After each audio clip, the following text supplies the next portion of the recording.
Hello friends, welcome back to law mania with Manish.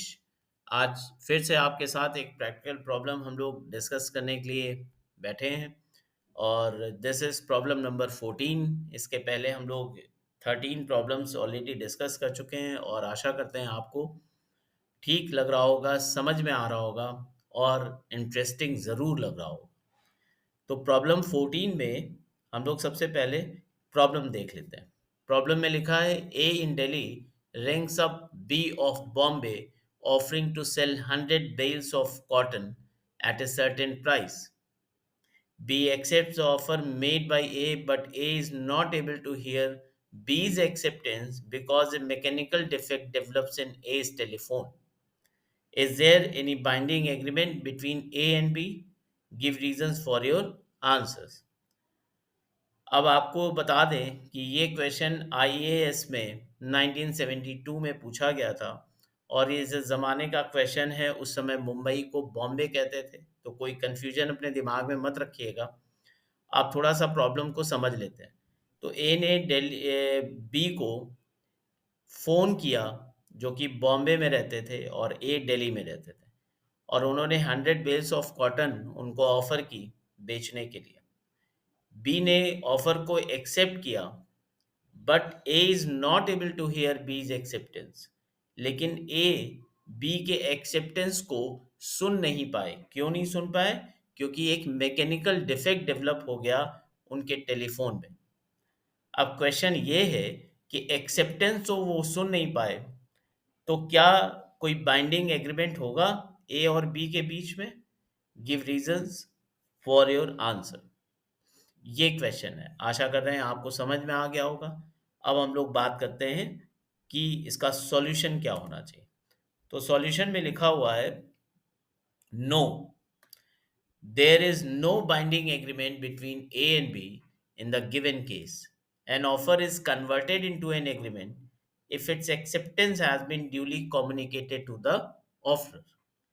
And in the present case, though B had accepted the offer, yet he was unable to communicate this to A because of a mechanical defect in A's telephone.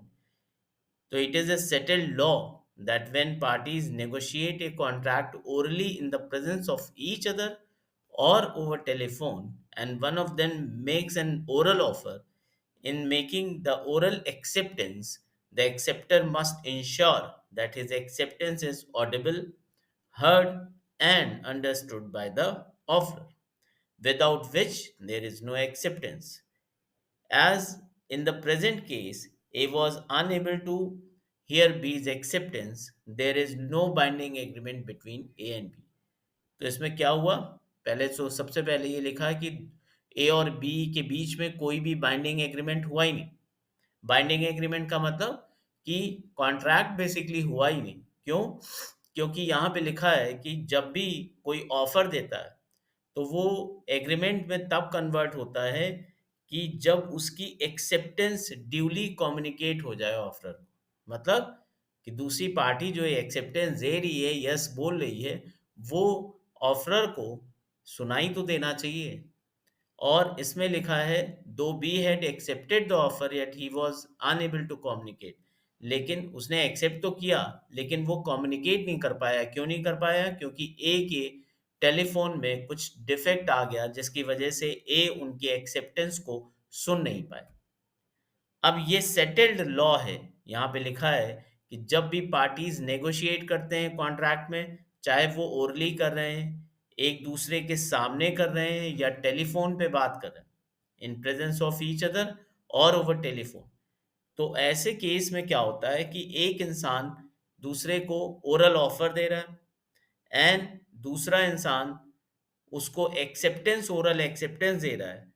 तो उस समय उसको इस बात को ensure करना ज़रूरी होता है कि क्या वो ऑडिबल है, क्या उसकी बात को सुना गया और समझा गया ऑफरर के द्वारा, और अगर ऐसा नहीं है तो फिर वो एक्सेप्टेंस नहीं। तो यहाँ पे जब बी ने जो एक्सेप्टेंस दी वो ए सुन नहीं पाए, तो कोई भी बाइंडिंग एग्रीमेंट होगा ही नहीं ए और बी के बीच में। तो ये इसका सॉल्यूशन हो गया। अब हम लोग जो कि हर एक प्रॉब्लम में आपको मैं बताता हूँ कि रेफरेंस में आपको क्या पढ़ना चाहिए। ठीक है? तो रेफ़रेंस में हम लोग ये देखेंगे कि सबसे ज़्यादा इम्पोर्टेंट जो लॉ पॉइंट आपको पढ़ना है, वो है communication of offer and communication of acceptance given in section 4। दोस्तों, आपको चिंता करने की ज़रूरत नहीं है। सेक्शन 4, 5 एंड 6 अभी जो कॉन्ट्रैक्ट के मैं वीडियोज़ बनाने वाला हूँ, मेरा वेरी नेक्स्ट टॉपिक यही होगा, जिसमें मैं आपको सारी डिटेल्स में communication of offer, communication of acceptance, revocation of offer, revocation of acceptance सब कुछ डिटेल में बताऊँगा, जो सेक्शन 4, 5, 6 में।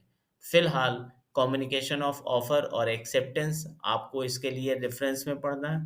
मैंने यहाँ पे केस लॉज मेंशन नहीं किए हैं, लेकिन अपने प्रीवियस प्रैक्टिकल प्रॉब्लम में बहुत सारी आपकी प्रॉब्लम्स मैंने डिस्कस की हैं और उसमें से इम्पोर्टेंट लीडिंग केस जो आप इस पॉइंट को समझने के लिए पढ़ सकते हैं, वो है आपका लालमन शुक्ला वर्सेस गौरी दत्त या पॉवेल वर्सेस ली।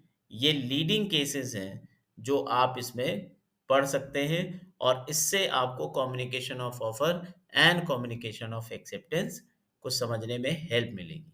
तो ये मैंने रेफरेंस आपको बता दिया।